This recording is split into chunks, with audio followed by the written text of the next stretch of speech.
సమయంలోనే ఇక మా మా వాళ్ళ అక్షత అందరూ అన్ని ఏ సోదరులతో మాట్లాడుతున్నారు, ఎవరెవరితో ప్రజలు మొత్తాలు చేస్తున్నారు, వాళ్ళు పోటీ తయారీకి వచ్చారు.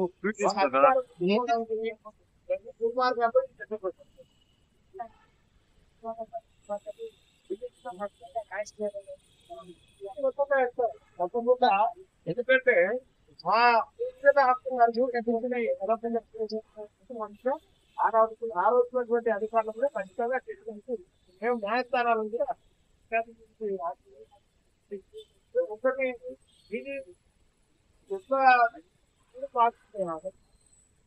రేవంత్ రెడ్డి గారితో బాధిస్తుంది. ఆయన ఫోన్లు ట్యాప్ అయినాయి, మా ఫోన్లు ట్యాప్ అయినాయి, అన్ని ఫోన్ ట్యాప్ అయినట్టు. నేను ఒకటి ఏమంటున్నానంటే ఇది చాలా తీవ్రమైన నేరం.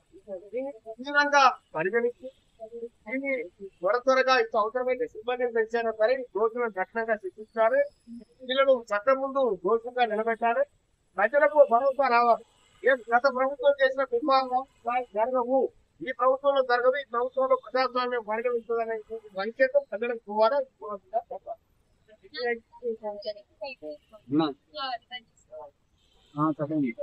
ఇవ్వాలి అనే ఎంతవరకు న్యాయం చేయగలం.